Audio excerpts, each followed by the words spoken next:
शुभ नाम क्या होगा आपका? कलीम नाम है भाई मेरा। कलीम। कलीम, एक बात बताओ यार, बिहार में विधानसभा चुनाव हो रहा है और चुनाव में आरजेडी का टारगेट इस समय यूथ है और सबसे बड़ा मुद्दा जो लेके चल रहे हैं पलायन और रोजगार। उनका कहना है कि अगर एक युवा मुख्यमंत्री आता है, खासकर तेजस्वी यादव अगर मुख्यमंत्री बनते हैं तो युवाओं को लेकर वो सोच सकते हैं, क्योंकि एज ए यूथ वो युवा ही हैं और युवाओं का भविष्य वो समझ सकते हैं। आपको लगता है तेजस्वी यादव में भविष्य दिखता है बिहारियों? देखो क्या है ना कि सबसे पहले जब आप मार्केट के लिए, जनता के लिए, ऑडियंस के लिए, वोटर्स के लिए कुछ लेके जाते हैं, आप खुद में कॉन्फिडेंट होने चाहिए कि क्या आप बिहार सीएम के फेस से, क्या कांग्रेस ने इस बात को एक्सेप्ट किया कि तेजस्वी बिहार में सीएम फेस होंगे उनके? नहीं किया ना। और जहां तक बात रही दूसरी साइड की, एनडीए की, उसमें क्या है, सबसे जो बेस्ट बीजेपी के लिए रहेगा, जो सत्ता में उनको ला सकता है, चिराग पासवान, उनको लेकर आए। मानता उनकी 5 सीटें, उनका 100% स्ट्राइक रेट रहा था लोकसभा में, तो ऐसा किसी भी पार्टी का पूरे देश में नहीं रहा होगा, चाहे बीजेपी हो, कोई सी भी पार्टी हो।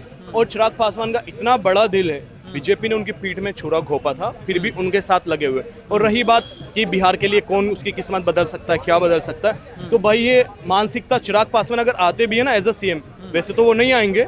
बिहार ने वो युग भी देखा है जब वो चारा घोटाला, जंगल राज, क्या क्या वहाँ पे होता था, और अभी वो तलवार दिखा करके किसको चेता रहे हैं, किसको वो इशारा कर रहे हो। बाबा साहब की मूर्ति, बाबा साहब का फोटो वो अपने चरणों में रखते हैं, उनको शर्म आनी चाहिए, उन्हें माफी मांगनी चाहिए।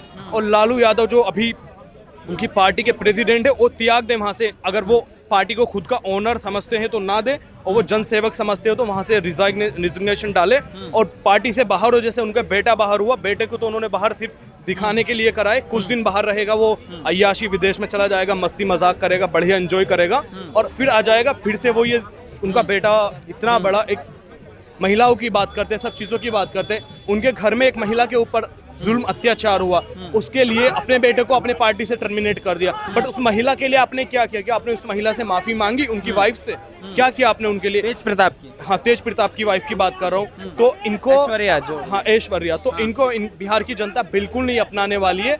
चिराग पासवान सीएम बनने चाहे, चाहे वो यूपीए में चले जाए, चाहे वो एनडीए में चले जाए, बट वो होने चाहिए युवा है, एनर्जेटिक है, हार्डवर्किंग है, कमिटेड है, बिहार फर्स्ट, बिहारी फर्स्ट का नारा देते हैं, लोगों को अपनी ओर आकर्षित करते हैं, तो वो जरूर सीएम बनने चाहिए। आज नहीं तो कल वो जरूर बनेंगे। जो नाम क्या बताया था आपने? कलीम। कलीम। कलीम, एक बात बताओ, आपका मतलब कहना कि अगर यूथ ही चुनना होगा तो तेजस्वी क्यों हम चिराग को चुनेंगे? हाँ बिल्कुल, चिराग को चुनेंगे। इतने अच्छे युवा, अभी तक उनको मौका नहीं मिला बिहार की सेवा करने का।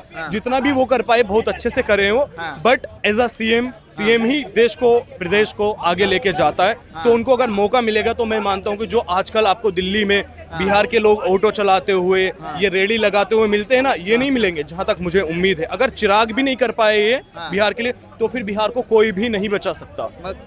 अगर चिराग कहते हैं कि सिर्फ तेजस्वी में ही वो नेतृत्व की ताकत है जो बिहार को बचा सके। उनके नेतृत्व को तो कांग्रेस पार्टी ही नहीं मानती है। कांग्रेस पार्टी बोल देती है हमारे सीएम फेस तो नहीं है, हम बैठ के बात करेंगे। तो जो जिसके घर के लोग उनको सीएम फेस नहीं मान रहे, तो प्रदेश की जनता क्यों मानेगी? और उनमें तो सिर्फ फुटबॉल की नौबत आई पड़ी कि इतनी सीटें में लूंगा, इतनी सीटें में लूंगा, तो वो तो सीएम बनने से रहे, बिल्कुल वो आपस में लड़ा के ऐसे ही रह जाएंगे, क्योंकि बिहार की जनता तो उनसे डरी हुई है। बिल्कुल उनकी कोई वैल्यू नहीं, कोई रेपुटेशन नहीं है। चिराग पासवान या बीजेपी कोई भी आए, बट नीतीश नहीं आने चाहिए। अच्छा कलीम, एक बात बताओ, राहुल गांधी को लेकर चले, पप्पू यादव कह रहे हैं कि अगर राहुल गांधी के नेतृत्व में बिहार चुनाव लड़ा जाए तो ज्यादा कारगर होगा। हाँ बिल्कुल, पप्पू यादव बहुत अच्छा बोल रहे हैं। अगर राहुल गांधी के नेतृत्व में चुनाव लड़ा जाए अच्छा होगा, और कांग्रेस पार्टी तेजस्वी की पार्टी से डर के चुनाव ना लड़े तो अच्छा होगा। क्योंकि वहां पे तो कांग्रेस पार्टी सभी प्रदेश में जाके जो वहाँ की क्षेत्रीय पार्टी होती है उसके पैरों में पड़ जाती है। क्या है ना कि वो जितनी सीटें ऑफर कर दे इज्जत के साथ में, वो लेके चुपचाप होकर चुनाव लड़ लेते हैं। अगर अलग चुनाव लड़े, अब वो इस डर से नहीं लड़ेंगे क्योंकि डरपोक पार्टी है कि बीजेपी को फायदा हो जाएगा, एनडीए को फायदा हो जाएगा, बट वो अपना फायदा नहीं देख रहे। अगर वो अलग जाएंगे, राहुल गांधी की अभी एक डेटा आया, कितनी फैन फॉलोइंग है, शायद मोदी से भी ज्यादा है वहाँ पे बिहार में, शायद न्यूज़ 24 का था।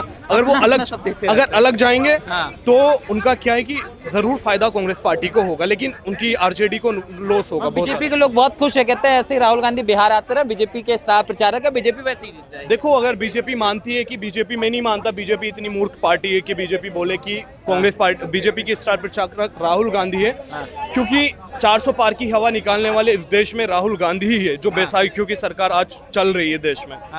तो उनको हल्के में नहीं लेना चाहिए, और ये हल्के में लेती रहे बीजेपी। मैं ये चाहता हूँ, बीजेपी कहती है कि राहुल गांधी प्रदेश जाए प्रचार करने, बीजेपी का फायदा, बट मैं चाहता हूँ कि राहुल गांधी को बीजेपी हल्के में ही लेती रहे, उनको पता नहीं चलेगा जमीन के पैरों से जमीन समझ में आ रहा है कि आप कह रहे हैं कि जो डोमेस्टिक पार्टीज है ये प्रदेश को बर्बाद करती है, इनका खत्म होना जरूरी है, नेशनल पार्टीज होनी चाहिए। नहीं, खत्म होना बिल्कुल जरूरी नहीं है, लोकतंत्र है, इन पार्टियों को रहना चाहिए। हाँ। ये सत्ता में रहे, विपक्ष में रहे, कहीं भी रहे ज्यादा पार्टीज होगी, ज्यादा हम लोकतांत्रिक फील करेंगे।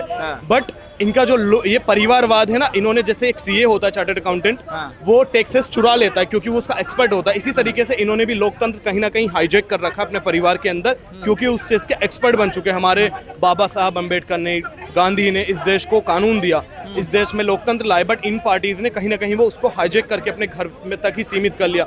यूपी में सीएम फेस होगा अखिलेश यादव, पार्टी का प्रेसिडेंट होगा अखिलेश यादव, वहाँ तेजस्वी की पार्टी में भी देखो यही चलता है, कोई बाहर का बन ही नहीं सकता। तो ये लोकतंत्र को कहीं ना कहीं हाईजैक करके रखे। बट अगर आप बोले कि चिराग पासवान भी तो परिवार का ही है, बट वो अपनी मेहनत से आया ना, उसके तो जीरो पे लाके छोड़ दिया था, उसको रोड पे लाके डाल दिया था इन्होंने बीजेपी और चाचा ने मिलकर के, बट वो अपनी मेहनत से है जो भी है। तो ऐसा भी नहीं कह सकते अगर किसी का फादर पार्टी पॉलिटिक्स में है तो उसका बेटा नहीं आ सकता, अगर वो कैपेबल है तो जरूर आ सकता तो है। लालू जी भी तो ये कहा जा रहा है कि तेजस्वी अपनी मेहनत से है, तेज प्रताप भी तो बन सकते थे, मगर तेजस्वी बने ना चेहरा आरजेडी का। बट उनकी वाइफ में कौन सी कैपेबिलिटी थी? एक ही कैपेबिलिटी होती है इनमें कि वो लालू यादव का खून है, बस उनका बेटा, यही कैपेबिलिटी है उनकी, और कोई कैपेबिलिटी नहीं है। अगर यही कैपेबिलिटी वो देख रहे थे तो अपने वाइफ को सीएम क्यों बनाया था? कौन सी कैपेबिलिटी थी? उनको सिग्नेचर करना भी नहीं आता। लालू जी हाँ, जो राबड़ी जी को हाँ, राबड़ी को जो बनाया था लालू जी ने, तो कोई कैपेबिलिटी नहीं है उनमें।